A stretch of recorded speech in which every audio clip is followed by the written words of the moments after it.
Hi, I'm Jared, and this is my 1985 Porsche 944. I bought this car in 2019 for $3,900, and as you can see, it's a little rough. It's got a big old ding right there that the camera probably can't pick up. Paint chips everywhere. It's repainted a Ford red, not the original Guards red it's supposed to be. But I thought it was a good deal. I've done a few things to it since I bought it, but the engine's been pretty leaky since I first got it. It makes a couple questionable noises. So today we're going to yank it out so I can rebuild it, and you'll see that as well. But we already got it up on jacks, got the wheels off. That's pretty self-explanatory. There's a couple good guides online on how to jack these up. It's pretty easy. But first thing we're going to do, we're going to take it out from the top, which normally isn't the way people do it. They drop it out from the bottom. But you need almost 3 feet of clearance to do that. And I don't have a lift, and we're running out of vertical room. So we're going to pull it out through the top. And the normal way you would do that, you got to pull the transaxle out of the back, because this is a transaxle car. Engine, long torque tube, transmission and differential, and one assembly in the back. We're going to pull the transaxle out, pull the torque tube out, and then the engine will have enough clearance to move forward ever so slightly and up and out. But we're going to have to remove the hood and the whole exhaust system to do that. So we're going to get started on that right now. Alright, when you're removing these hoods, it's pretty easy. There's only 4 bolts. And what you want to do to make sure you can line it up, if you don't care about your paint job, right here on the seam between this latch and the actual hood, just make some scratches. And that way you have a nice little silver line to line up to when it goes back on, and you'll know that it'll be adjusted right and all the gaps are good.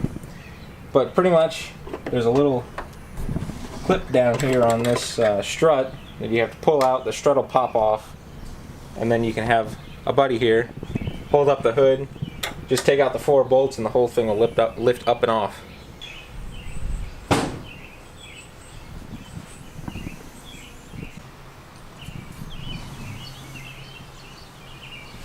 Ooh, come here.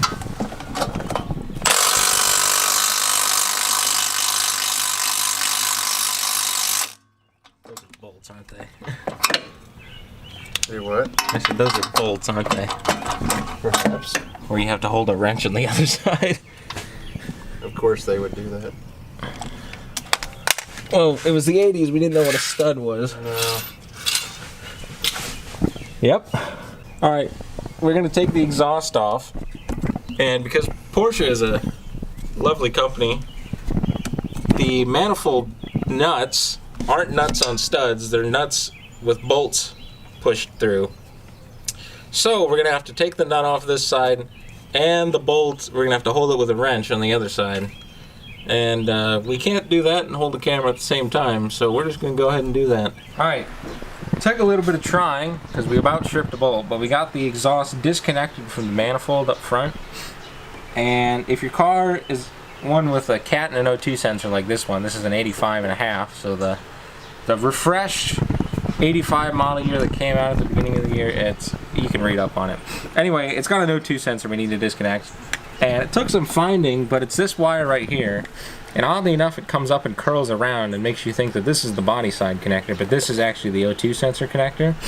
And literally all it does is pulls apart. It has no tab or anything, it just yanks off.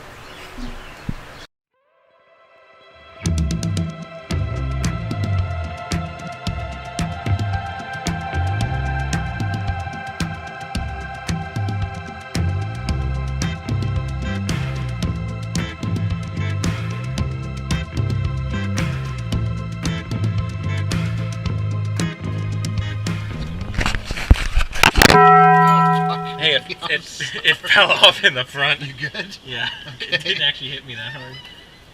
Ah! Oh, hey. That wasn't where it's supposed to be. Hey, that's why it fell. Oh, the wire. so. Okay. We got the exhaust out, all in one piece. It was easier to just unbolt the hangers and try and get the stupid rubber donuts off of there. Jared got hit in the head. Yep, exhaust fell on my head. There's hangers back there.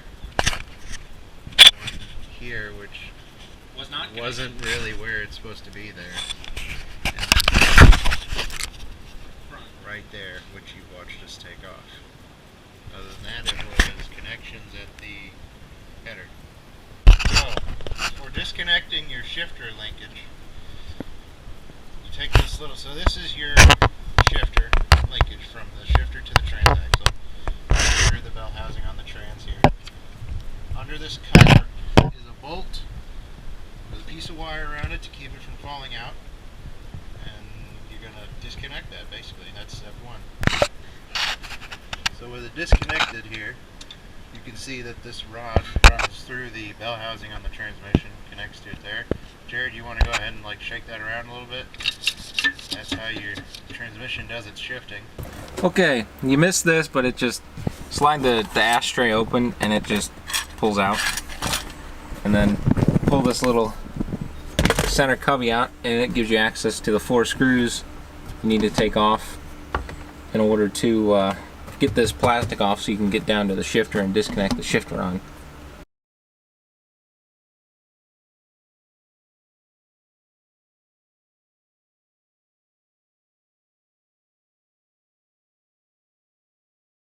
Okay, and then this whole piece will just, if I can get to it,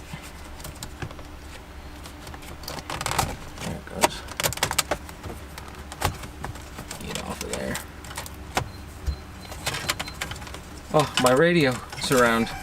You broke it. Oh. Now these switches, you gotta unplug them kind of as you pull it off. Need to get another screwdriver. I'm probably not gonna be able to see any of this. No.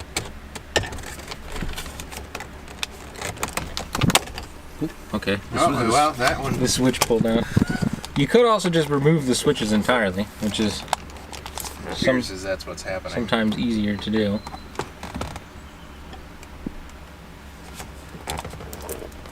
Ooh, sounds crunchy. Okay. Excuse me. Alright, so once you get that up out of the way, which you can't see,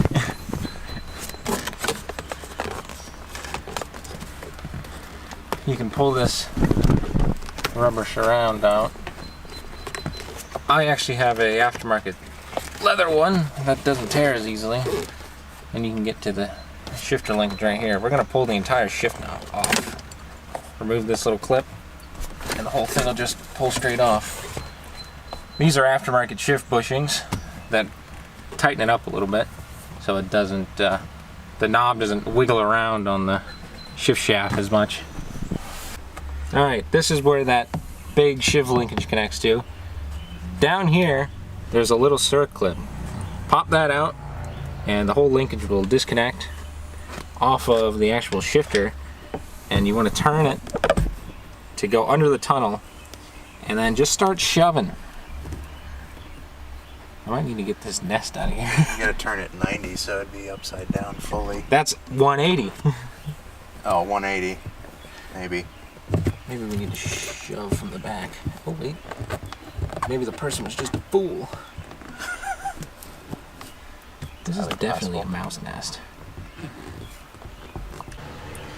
Alright, we already got the other side out. I did that off camera. Steven went ahead and pulled the heat shield off from above the exhaust. That's just a bunch of 8mm bolts and it falls right down. I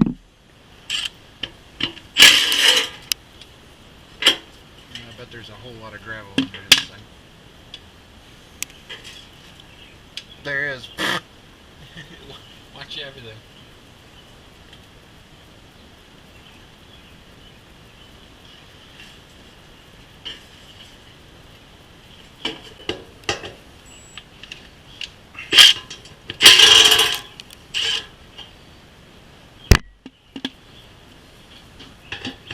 we go.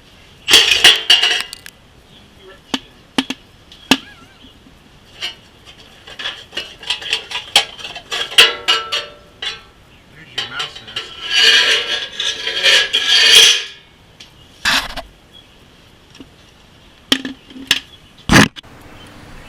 We got the shifter disconnected. We spun it and shoved and twisted and shoved and got it as far forward as we think we can. We're going to work on taking this other axle out. The bolts in here are triple square, cheese head, ZX, something, whatever they call it. They're triple squares. A bunch of Volkswagens use them. And what you want to do when you do triple squares, you pretty much need to make sure that they are as clean on the inside as possible so that the bit can get all the way in there. So you want to take a pick and clear them out. Make sure, you can have some, but make sure you can get it as deep in there as possible. I think that's pretty good.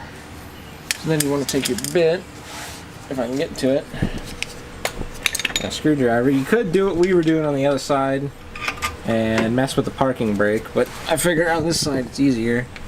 Take it up here, get in there as far as you possibly can, and then hopefully they'll come loose relatively easily. And I believe there is 6 of these. But once you get all these out, take this axle nut that you can't see, take that axle nut right there. That's a 32 millimeter. Grab a big impact, knock that off of there, and then you'll have to hammer the splines out, and the whole axle will just pull out as one piece. So I'll work on getting those out, pull that out, and I'll show you once I'm done. So got the axle disconnected from in there, and now we're going to use our big 32 millimeter socket and take this nut off. Now when you take those off, you could apply the park brake. Just shove a screwdriver in the brake rotor. As long as it's a somewhat decent screwdriver, it can take it. It's not going to break or anything, and the rotor's not going to break. And just knock that off. Get the washer out. And take your hammer and knock it in as far as you can. Beat the devil out of it. Beat the devil out of it. And then just come back and grab it, and it'll just pull right out. And you've got an axle. Alright, we forgot to film a lot of stuff. Transmission is out. It was not super difficult. There are a couple nuts we've had that have been problematic and stripped slightly, but they've all broken loose eventually. The biggest problem we had was figuring out this collar system right here. This metal collar, there's 2 plugs, 2 holes shaped like this. They're kind of positioned like that on the torque tube bell housing. And you gotta pop them both out. And there's 2 bolt holes, kind of like a steering gear on this collar. You gotta take them both out and slide it back towards the transmission, and it'll release the torque tube and disconnect those 2 so you can kind of drop the transmission down in the back and pull it down and out and all that. And it was a little bit of a wrestle, but we got it out. Had to take this cross beam out just for the sake of having more room. But now we've got a wide open transmission hole back there. Oh, my head. Now we've got a wide open transmission hole back here, and we're ready to start poking about on the torque tube. We already have that unbolted from the engine bell housing, and now we're just going to see if we need to pull it out any further or if we can kind of wiggle the engine out of it. But I think the next thing we're going to do is work on getting electrical stuff unplugged from the engine.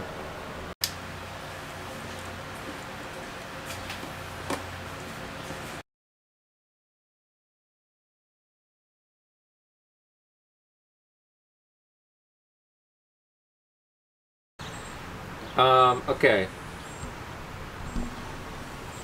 So the next thing we're gonna do is work on getting the easy stuff from the top of the engine off, things like the airbox, intake tube, getting the throttle cable and the cruise control cable disconnected. I already pulled off the silly little fuel rail cover. It's got these little latches. There's only 3 of them. Undo it, kind of wiggle it out. The wires are routed in it, so just make sure you're not, yanking as hard as you possibly can. So we'll get all this out of the way and then check back in. Alright, next thing we're going to do, just to get it out of the way and make sure it's okay, is take this distributor off. Mark the spark plug wires when you take them off, if you don't know the firing order. Evidently I don't, because I have 4, 2, 3, then 1, then 2, and only 4 was right. I guess me in the past didn't know what it was supposed to be. But taking these distributors out is a little funky. You have to get a screwdriver of some kind. It has a Phillips head on the screw, but I have a flathead with me. You have to push in and turn clockwise, and it pops out.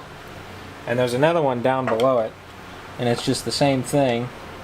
Push in, turn clockwise, and it comes right out.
Right now, we're working on getting the, I can never remember what they're called, the tensioners basically, off the AC compressor and the power steering pump over there.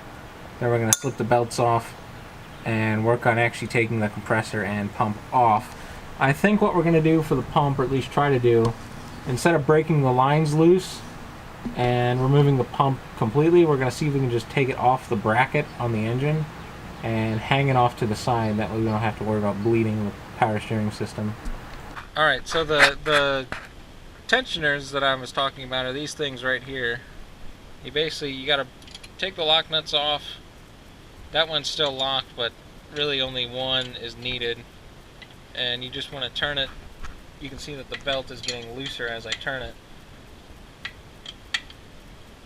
And eventually you'll be able to pull the belt off, undo the tensioner, and then maybe pull the whole pump off. And that is the AC compressor one, and it's a bigger size, so I'm going to need a new wrench. Okay, update on what is happening currently. So, after removing the accessories, the power steering pump has, you can sort of see it right there, it's suffered a casualty, as has its bracket, because the asinine way in which it is connected was not understood by me or Jared, so we manhandled it in a way that breaks things. AC compressor and alternator, which sat right here, have been removed. AC compressor resides down here now. So at this point, where are we at, Jared? Right now we're pulling the exhaust manifold off. That's going to let us get to the engine mount on this side easier and just get it out of the way for the engine to come out. And then we're getting down to getting the mounts off, hooking the crane up, and seeing if we can get it out of there.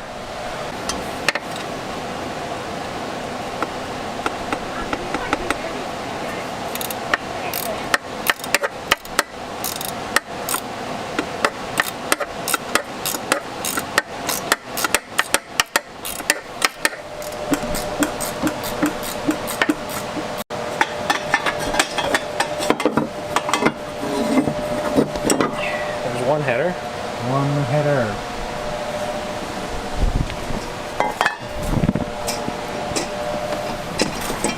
And we're gonna see if we can't fight the other one out of here. This one might need to go down.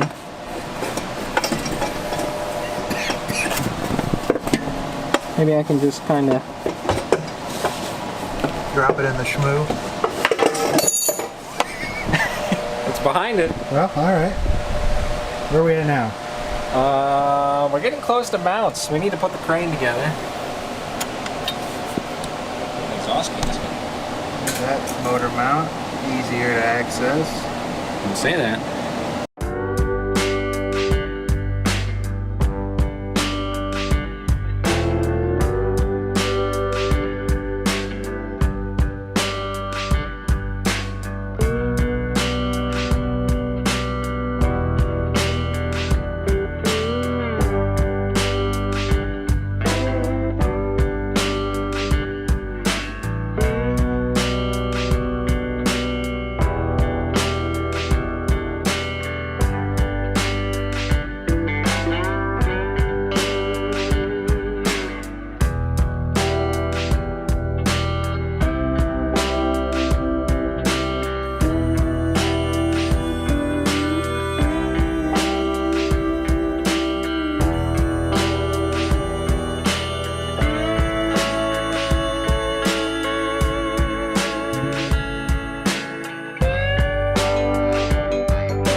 straight towards you.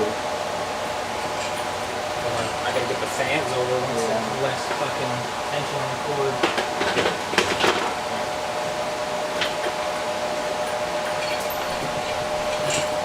Mount it.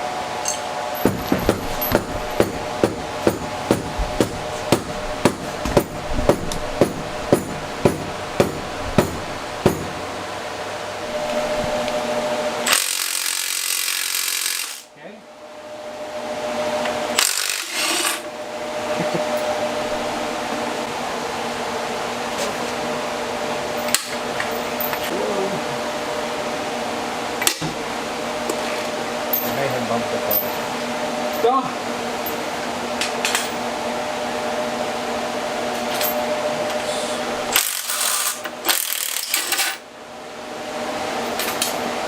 You see all that dust coming out of it? It's still coming. It's like a smoke.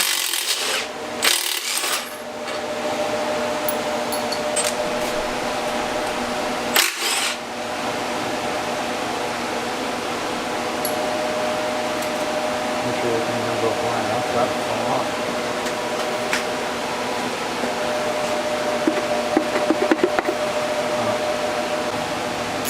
Oh, those aren't even tight.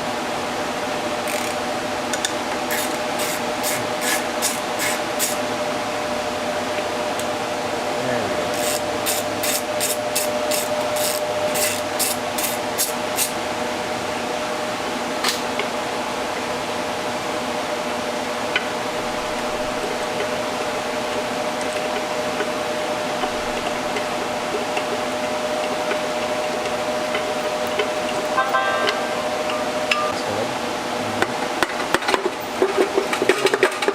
She's stuck.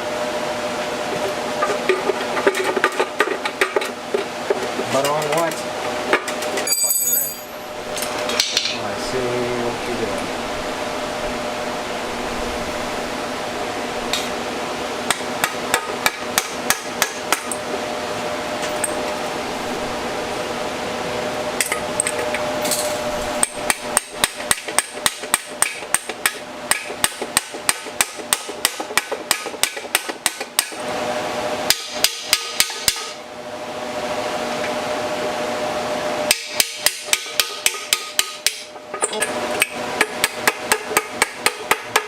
Oh, now it's stuck in there.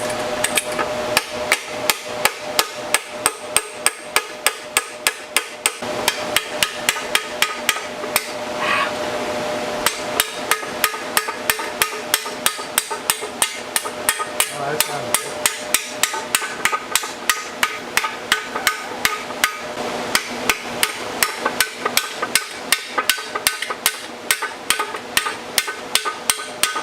It's like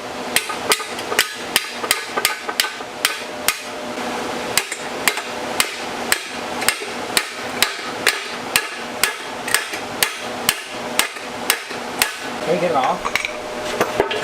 Yeah.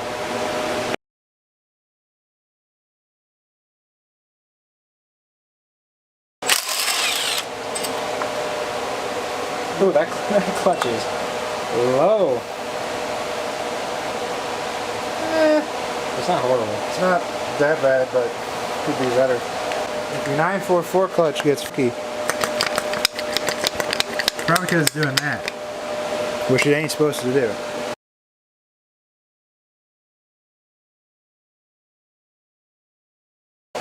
Get ready to play catcher.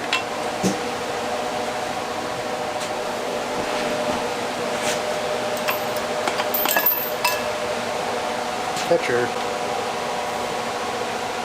Gotta locate and kind of. Yeah, that's also trash. I'm getting a new flywheel with a removable friction disc. Oh, that's right, a lightweight aluminum. Alright. Yes. Stand. I don't have bolts. Well, it took a lot of fiddling at the end to get it out. We wedged it a couple times between the hood latch on the front crank pulley. The oil pan got stuck on the steering gear at one point. It got stuck pretty much everywhere it could. Had to take the front crank pulley off and really pry it and wiggle it, get it over the headlight, you know, actuator thing. But it's out, flywheel's off, clutch is off, and it's ready to be put on a stand, but I don't have the bolts, so I'm going to have to wait on that.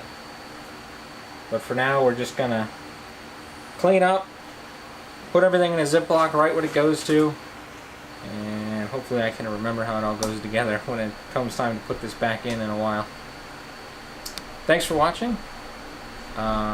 If you enjoyed it, subscribe, like, because there'll be more of me pulling this apart, putting some Go Fast parts on here, making it fresh again, and then it'll come time to put it back in and see what it does. So I'll see you next time.